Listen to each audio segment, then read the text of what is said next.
Hello, everyone, and welcome to episode 2 of Ambassador View Podcast. I'm your host, Ambassador Zimmy, and with me today is our fantastic co-host, Pandy. Hey, guys. So we have some very good news stories to talk about today. First off, Bungie splits with Activision, maintaining the Destiny franchise rights. Then, a YouTuber accused of sexually soliciting a minor reemerges and is now streaming on Mixer. And then finally, Red Dead Redemption 2 gets a Battle Royale game mode. So let's go ahead and jump right into our very first story of the day. Just last week, we got a huge announcement that Bungie, the developer behind the Halo franchise and Destiny, are now splitting with Activision. Activision will be transferring publishing rights for Destiny to Bungie, allowing the developer to fully control and publish its own property. Bungie has also reassured Destiny fans, stating that they learned a lot from the recent Forsaken DLC and that more is on the way. Blizzard also confirmed on Twitter that Destiny 2 would continue to receive full support on Battle.net for PC players. My personal opinion of all of this is fantastic news for Bungie being able to split off from Activision. Pandy, what's your thoughts? Well, I think it could be, I don't know, it seems like it might have been in the books for a while. There's a little tiny part of me that thinks maybe the recent tweet by Destiny 2 director Luke Smith that Guardians make their own fate might be a kind of hint that perhaps they're going Indian. Maybe they're gonna walk their own path, make their own fate, so to speak. Yeah, so what I think personally, I don't think anyone knows besides, the actual people involved on this deal and on the cancellation, I guess, of whatever contract that they had. But my personal take on this is I think Bungie was probably fed up with how the last 8 years had went with Destiny 1 and all the DLCs and Destiny 2. And I think that they're just wanting to separate. There was also a news article a few months back talking about how Activision shareholders were upset at how Destiny 2 was performing financially. And Activision kind of seemed that they wanted Bungie to put in more microtransactions and more ways of just milking the Destiny franchise. And I would only imagine that Bungie was probably against that, and that probably contributed to the friction and eventually Bungie separating from Activision. Well, Bungie, I think they could do well on their own, though. Sure, they've had Activision as their backer for a long time, but on their own, they've still got years of great community where Destiny is concerned. So I think if they pushed out on their own and they started producing the content that the fans wanted to see and not including these microtransactions, it might actually be a really good move for them. They could do really well on the indie scene just standing on their own 2 feet. I agree with you. I definitely think that Bungie will definitely be able to support themselves going further. I'm really interested in seeing what exactly they plan on doing, how exactly they plan on publishing their titles. Are they going to try to find another publisher that maybe works better with them? Or are they going to completely kind of go indie and try to publish these games by themselves, on Xbox and on PlayStation, like all these other small indie studios do? Do you think perhaps that they might consider going back to Microsoft? As we can see, things like Game Pass and the Xbox community itself is in a really great place. So I know they split back with Microsoft back in, God, what year was it? It was a long time ago. To answer the question, though, I wouldn't be completely and totally shocked if they did go back to Microsoft, although I kind of think that there's probably some bad blood there. But then again, because of Halo, yeah.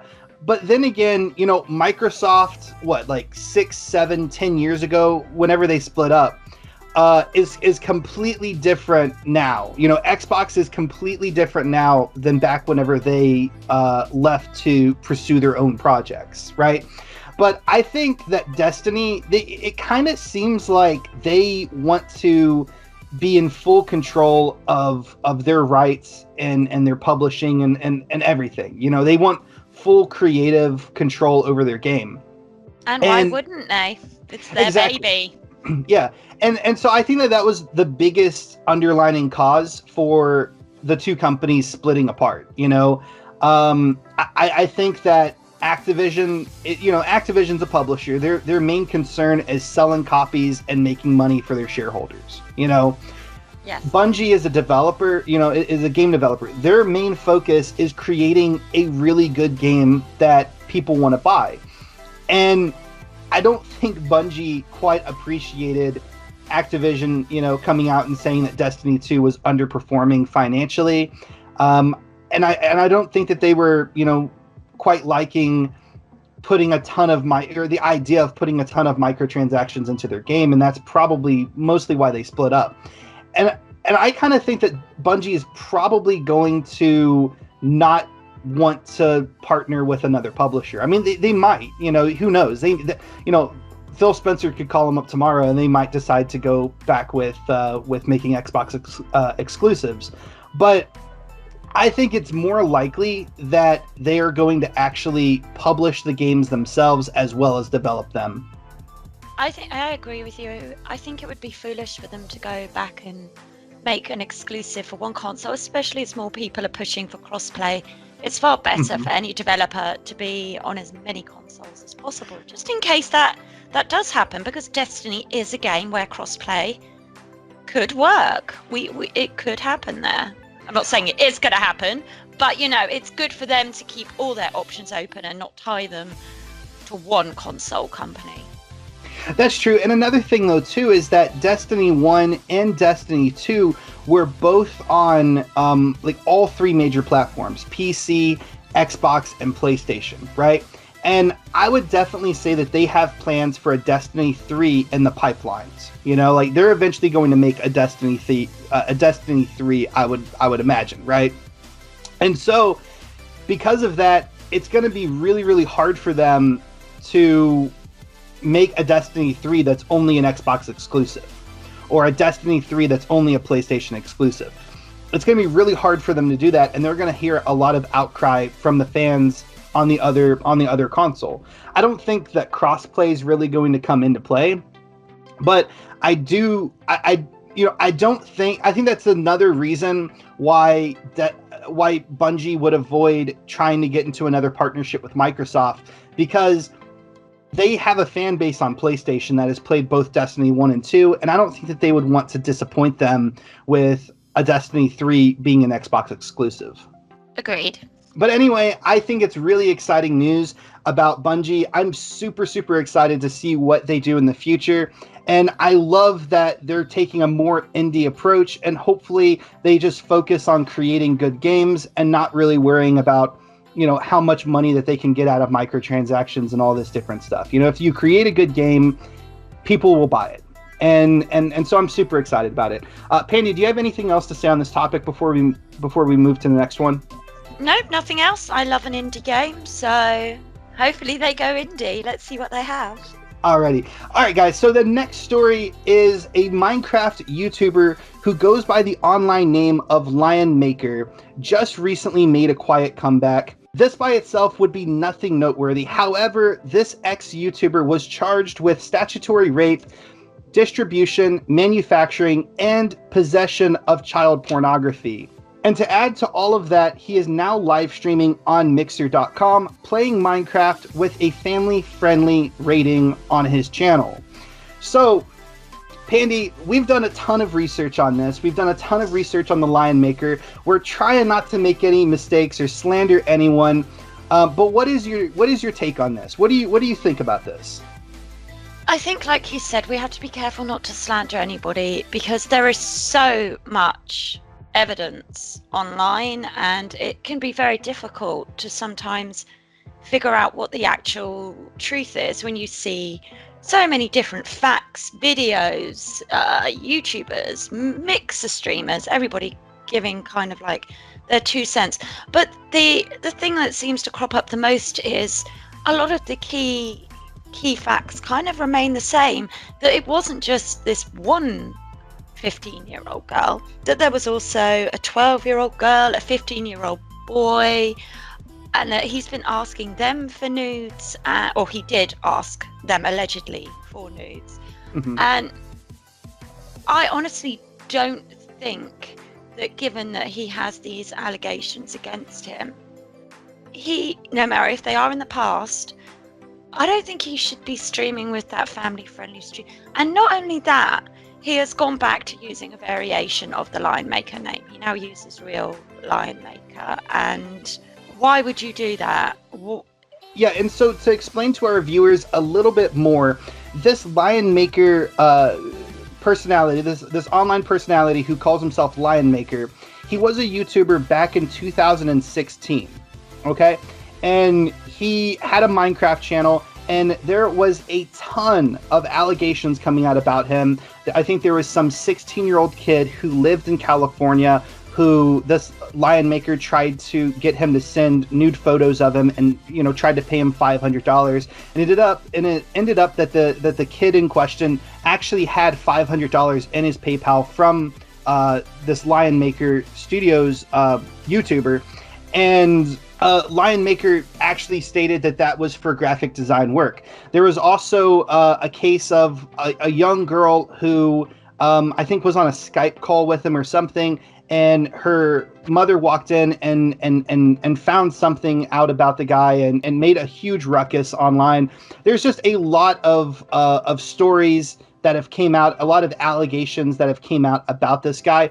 But one of the more important ones involved a relationship that he had with a young girl that lives in Great Britain, or did live in Great Britain. I think she still does. She was, I think, 15 whenever they first met, 16 whenever they had an ongoing relationship. And throughout all of these allegations that were coming out about Lion Maker, he actually posted her nudes, this 16-year-old girl's nudes that he had in his possession, on Twitter. And he did go to court. And from our understanding, we don't know this for a fact, because like I said, we researched the heck out of it, but we don't know 100% for a fact that he was actually convicted. But this girl, this 16-year-old girl that he was in a relationship with, has a YouTube channel, and she posted online in a video about what happened, about the aftermath. And she said that he was convicted of all charges. So he was convicted of child pornography. He was, convicted of statutory rape and all other charges, right? So if that is true, there is a convicted pedophile on Mixer.com live streaming Minecraft to children. That's not a good thing for Mixer to be associated with. So one of the other stories to emerge was that he was encouraging his, which we can only imagine to be quite a young audience. I mean, it's Minecraft. If you've actually seen his Mixer channel, it's cute. There's little line references. It's all very adorable. I myself, as you know, Zimi, I have two young daughters, aged 6 and 7 years old, and they would love his Mixer channel. Absolutely love it. It is perfect for their kind of age group. They love Minecraft. They love the bright colors. But anyway, he asked this audience of his to send videos of them, as he put it, shaking their booties.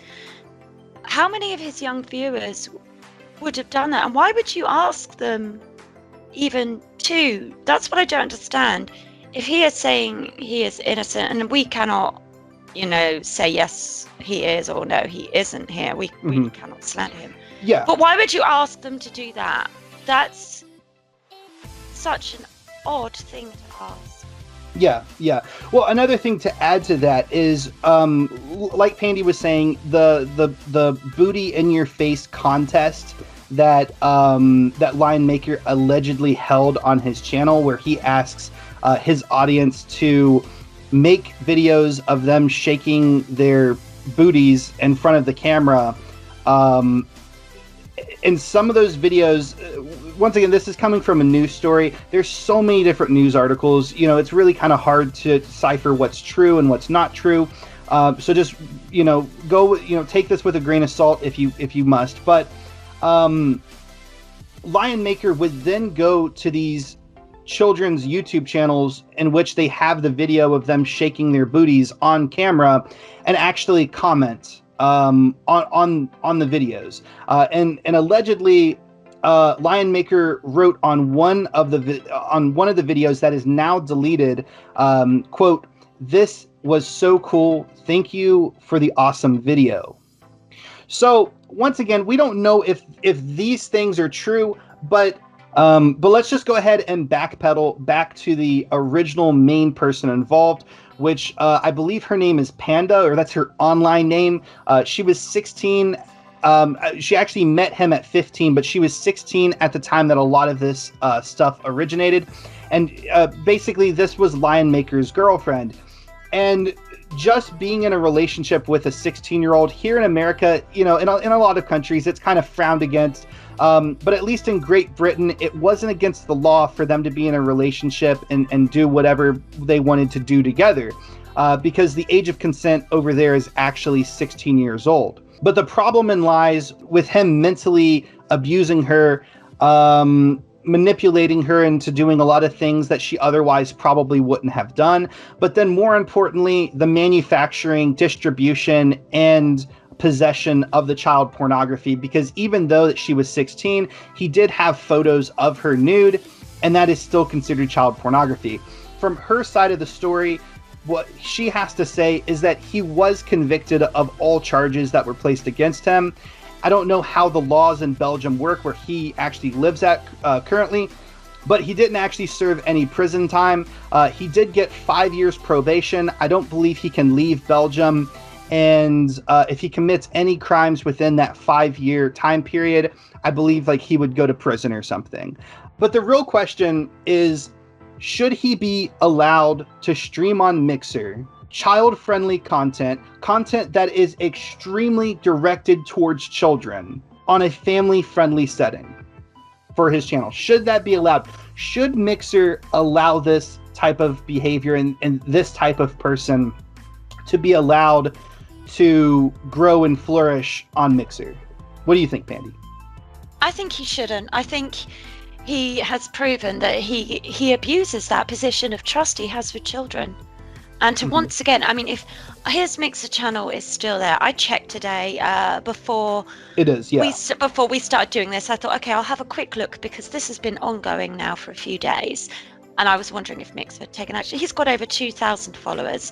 And I wonder how many of those are children. Some of those might be pure curiosity, have heard the story, so they want to go and see this person. But no, I think he has abused that position of trust. That Mixer has to be a safe place for children as well. If they want to continue being able to put out family-friendly content, they have to make sure that the streamers are trusted, that they are actually family-friendly.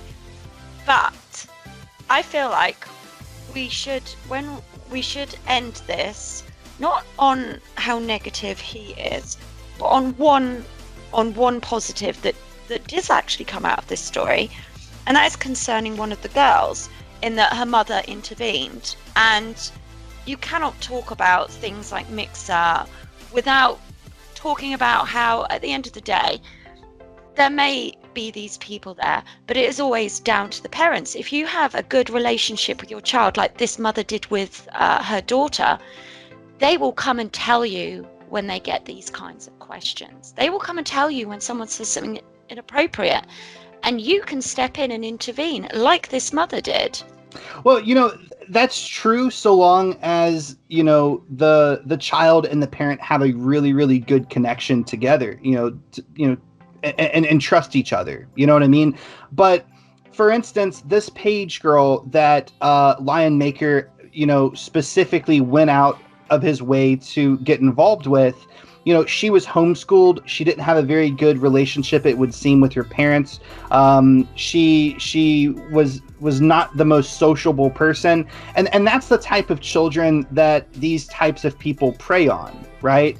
And so it's not the children that have a really good relationship with their parents like your children do. It's the children that are not sure of themselves, or don't have very many friends, or the children that are just craving attention. You know what I mean? I agree with you, which is why it's so important for the adults that can look out for these children do so, whether it's the Xbox ambassadors, whether it's Mixer removing these streamers like this, if there are children that are isolated and look to these streamers for friendship, then it's down to those on the outside, the adults, just to keep an eye, just to make sure things are okay. You're correct. Not every child is going to have that close, strong family network. They're going to go to their online streamers for friendship or to fulfill that need. But no community has one adult and all children online. That does not happen. So it's down to the other adults in that community to make sure things are family friendly, to make sure the children are safe. Because the responsibility at the end of the day will lie with you all. If that community is found to be doing something terrible with children, then that whole community is gone. It's not going to just be that one guy. It's going to be the whole thing you have formed, and all of the adults attached to it will be associated with it. Protect yourself and protect children. It's a very simple thing. Well, from the evidence that we have, from the knowledge that we have of Lionmaker and his past and what he's done, my personal belief is I think that Mixer should just delete his channel. I think they should delete the channel, ban it. If nothing else, they should make it where he can only stream 18 plus content and no games directed towards children or something. Or at the very least, wait until his probation is over. See if he can actually go those 5 years without reoffending. Yes, I mean that would be another option. A minimum. That's me giving the most minimum amount of leeway I could possibly give on this topic, because it's hard to remain objective when you hear these things. And you are a parent. I've got 2 little girls. It's so difficult, and I've seen how much they love streamers and YouTubers. And I'm very careful about who they watch. I have complete Xbox family settings on my Xbox. They cannot do a thing without me knowing about it. Yeah. But hearing it that worries me. And it's partly why I became an ambassador, actually, Zimi, so that I could try and just make the community better in general. But I agree. And I think that's a main reason why a lot of us ambassadors became ambassadors is to try to make the community better than whenever we came here, simply as that. And I hope that Microsoft and Mixer do their due diligence, research this guy, figure out what he's done, and make a good, accurate call on what they want to do with his channel, because I don't think it is the wisest decision just to let him float around and do whatever he wants on this platform. YouTube gave him free reign before, to make videos and to do his content how he wanted to do it. And they ended up removing his account after all of these allegations came out.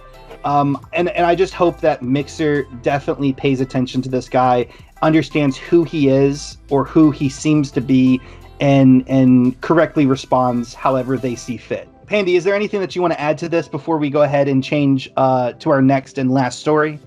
I agree with your hopes. I think Mixer have to come out strong on this. They have to make a strong statement, and that this is not tolerated on their platform. People will be looking at this as the example, and if he's allowed to continue, then what does that say? That it's okay to do these things. You can carry on streaming here. It's not okay. They need to be strong and say this is not what Mixer is about. Yeah, and I mean, and another thing too is that this story's relatively big right now, right? But if it got bigger and more news articles started coming out about this, it would possibly be a PR nightmare for Mixer. So it's a huge one. I think the sooner and the more quiet that they can deal this situation and figure out what they want to do with it, the better it will be. And the quicker they do it, the better. Agreed. Finally, Red Dead Redemption 2 gets a Battle Royale game mode. This game mode is being called Gun Rush, and it went live on January 10th. The game mode works very similar to other Battle Royales in the genre, where you loot guns and ammo. However, instead of the typical 100-player matches, there will only be 31 players in each game. You can currently play this game mode in solo, free-for-all, or group up with a team. Pandy, what exactly do you think of Red Dead Redemption coming out with a new battle royale game mode. And do you think at any point it's too much? Do you think at any point battle royales are going to become way too common in gaming? I think, well, I personally haven't played Red Dead yet. It's on my list to play. So many people have said so many good things. I just don't always have the money to buy these new games, so I sometimes have to wait a little bit. But does it really need it? I mean, the game is going to stay in beta for a few more months. They're going to refine it. They're adding new characters. They're adding new missions for these new characters and also for existing ones. New competitive modes, new events, clothes, weapons. Does it really need a battle royale mode in a game where you can already kill each other? You can already initiate feuds. So yeah, I mean, you know, in a way, their overall game design for the online is pretty much a huge battle royale just with respawning, you know, already. I played Red Dead Redemption 2. I love the game. Fantastic single player game. Was actually my my second top 5 game of 2018. However, I have not played any of the multiplayer just because I typically am not a really big fan of Rockstar's multiplayer. But my real question is this game really even suited for a battle royale? Because the multiplayer, the way that you move your character around, the way that you aim your gun and shoot with the auto aiming and everything like that, and even, you know, back on Grand Theft Auto 5 and Grand Theft Auto 4, on their multiplayer, you know, the shooting mechanics and everything were always just really just not very good, right? And so, is this really the best type of game to put a battle royale game in, or are they just doing it to try to boost up their sales and try to please the market who's currently going crazy over battle royale titles? I think that they are just looking at what's popular at the moment in that regard. There will be some people that do enjoy the battle royale option that they are giving. Mm-hmm. But Red Dead is obviously online, but I'm not hearing a lot of complaints about it. You know, Fallout 76 came out. A lot of people complained about so many aspects, not enough story, not enough NPCs. You're not really hearing that with Red Dead. So it seems like as a game, as an online game, people are pretty happy with where it is now. Mm-hmm. And so I wonder if by adding the battle royale option, they're actually just squeezing in just a little bit too much. You know, they're just trying to please a crowd that, to be honest, can be quite fickle. The battle royale games, they're very quick matches. You can do a lot of them in a very short period of time. You don't need to invest a lot of time or effort into them. Red Dead's not a game like that. Red Dead is a game that requires your patience. It requires your time and your effort. Yeah, I Battle fully Royale agree. Isn't suited to that. Yeah, it's not. And another thing though too is, you know, like the 31 players in each game. You know, I don't understand that. You know, I mean, because maybe it's their servers. Maybe that's the big reason why they only have 31 players in each game of Battle Royale.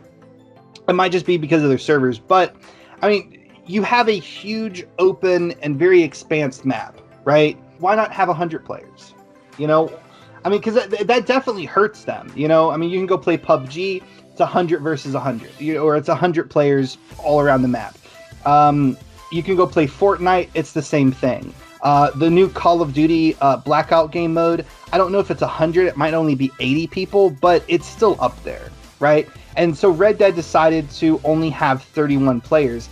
Honestly, it sounds less of a battle royale mode and more of like a team survival or kind of like search and destroy where you only have one life and you're just spawned into a map. It sounds like more of like a team deathmatch with just one life than an actual true fully fledged battle royale game mode.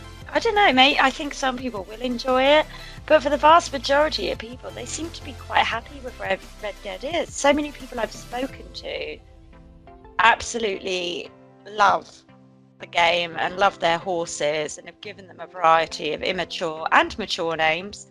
But they don't seem excited for a battle royale option. If they want battle royale, they'll go play PUBG. Exactly, yeah. And I mean, and that's one thing I'm kind of thinking about with a lot of games. You know, Battlefield announced that they're going to be coming out with a battle royale mode. Red Dead, you know, now has a battle royale mode. Call of Duty just added one. And there's so many of these battle royale games coming out.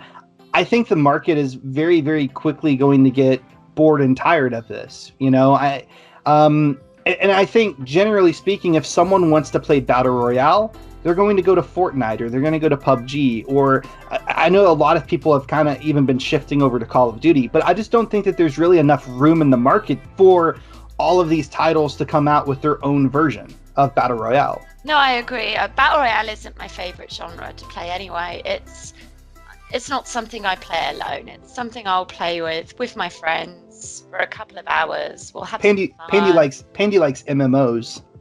I do like MMOs.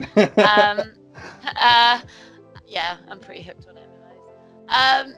But yeah, so it's really, for me, it's only something I do with my friends. So I wouldn't buy Red Dead Redemption because it's suddenly got a battle royale mode. I'd play it probably because I more want to wander around alone. And has a fantastic story.